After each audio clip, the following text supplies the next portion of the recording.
తాడిపూడి ఎత్తిపోతల ప్రాజెక్ట్ దగ్గర గోదావరికి మంత్రి నిమ్మల రామనాయుడు జలహారతి ఇచ్చారు. ఈ సందర్భంగా మంత్రి నిమ్మల మాట్లాడుతూ నాడు పట్టిసీమ కాదు వట్టిసీమ అని జగన్ ఎద్దేవా చేశారన్నారు. 2014-19లో 5 ఏళ్లలో 263 టీఎంసీలకు పైగా గోదావరి జలాలు కృష్ణా డెల్టాకు తరలించామని, ఇది శ్రీశైలం పూర్తి నీటి నిల్వ సామర్థ్యం కంటే ఎక్కువ అన్నారు. ఇప్పటి వరకు పట్టిసీమ ద్వారా 428కి పైగా టీఎంసీలను కృష్ణాకు తరలించామని, ఇది నాగార్జునసాగర్ ప్రాజెక్టు పూర్తి నీటి నిల్వ సామర్థ్యం కంటే ఎక్కువ అన్నారు నిమ్మల. నాడు టీడీపీ హయాంలో 1040 లిఫ్ట్ స్కీమ్స్ ద్వారా సాగునీరు అందిస్తూ ఉంటే, వైసీపీ హయాంలో సరైన నిర్వహణ లేకపోవడం వల్ల 450 లిఫ్ట్లు మరుగున పడ్డాయన్నారు. నాడు టీడీపీ హయాంలో పట్టిసీమ నీటిని కృష్ణా డెల్టాకు తరలించడం ద్వారా 50,000 కోట్ల ఆదాయం సాధించామన్నారు. వర్షాకాలం కూడా పోలవరం పనులు ఆగకుండా ఎగువ కాఫర్ డ్యాంని బలోపేతం చేసేలా బట్రస్ డ్యాంను నిర్మించామన్నారు. అందరికీ కూడా ముందుగా నమస్కారాలు తెలియజేసుకుంటూ, ఈరోజు పట్టిసీమ అంటే మీ అందరికీ తెలుసు, కృష్ణా డెల్టాకు ఒక జల సంపద, రాయలసీమకు ఒక వరప్రసాదాయిని. అటువంటి పట్టిసీమను ఆ రోజు చంద్రబాబు నాయుడు గారు ముందు చూపుతో ఆయన నిర్మాణాన్ని ప్రారంభిస్తే, ఆ రోజునటువంటి ప్రతిపక్ష నాయకుడు జగన్మోహన్ రెడ్డి గారు అసెంబ్లీలో, ఆ రోజు నేను కూడా చూశాను 14-19లో, ఇది పట్టిసీమ కాదు ఒట్టిసీమ అని చెప్పి ఆ రోజు అసెంబ్లీలో ఆ రోజునటువంటి ప్రతిపక్ష నాయకుడు జగన్మోహన్ రెడ్డి హేళన చేసినటువంటి పరిస్థితి మీరందరూ కూడా చూసినటువంటి పరిస్థితి.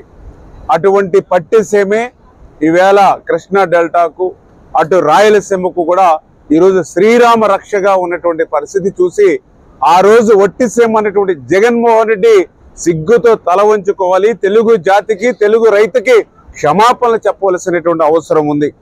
ఎందుకు ఈ మాట చెప్తూ ఉన్నానంటే, మరి ఏదైతే మీరు చూస్తూ ఉన్నారు, మరి ప్రతి సంవత్సరం కూడా 3000 టీఎంసీల నీరు వృధాగా సముద్రంలోకి గోదావరి నుంచి పోతూ ఉంది.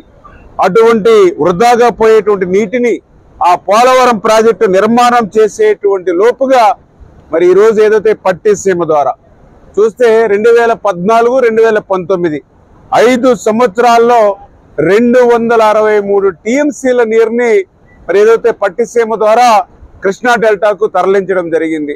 అంటే శ్రీశైలం యొక్క రిజర్వాయర్ కెపాసిటీ కంటే ఇది ఎక్కువ. అదేవిధంగా ఏదైతే ఇప్పటి వరకు అంటే 2024 వరకు చూస్తే దగ్గర దగ్గర 428 టీఎంసీల నీరుని పట్టిసీమ ద్వారా కృష్ణా డెల్టాకు తీసుకోవడం జరిగింది. అంటే ఇది నాగార్జునసాగర్ రిజర్వాయర్ కెపాసిటీ కంటే ఎక్కువ.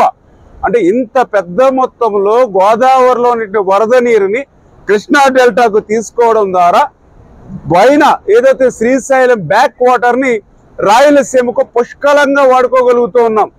దానికి ఉదాహరణే గత సంవత్సరం ఏదైతే ఆ యొక్క రాయలసీమ రిజర్వాయర్లన్నింటినీ కూడా అటు హంద్రీనివా కానీ, అటు గాలేరు నగర్ కానీ, అటు తెలుగుగంగ కానీ, హెచ్ఎల్సి కానీ రాయలసీమలో ఉన్నటువంటి ఏ రిజర్వాయరే కూడా ఆ యొక్క అవసరాలకు, వ్యవసాయ అవసరాలకు పోను, త్రాగునీరు అవసరాలకు పోను, మే నెలలో కూడా ఇంకా 45-48% నీరు ఇంకా రిజర్వాయర్లో నీరు ఉంది అని అంటే, మరి ఏదైతే ఆ యొక్క చంద్రబాబు నాయుడు గారి యొక్క ఆదేశాలు కానివ్వండి, చంద్రబాబు నాయుడు గారు ఇచ్చేటువంటి క్లియర్ ఎవ్రీడే మానిటరింగ్ వల్ల ఒక్కసారి వర్షాలు బాగా పడితే, ఒక్కసారి నదుల్లో బాగా వర్షాలు వస్తే 1-2 సంవత్సరాలు కరువు రాకుండా చూసుకోవాలనేటువంటి ఆలోచనలో ఆ వాటర్ మేనేజ్మెంట్ లో భాగంగా ఆ రకంగా రిజర్వాయర్లు నింపుకోగలిగాం.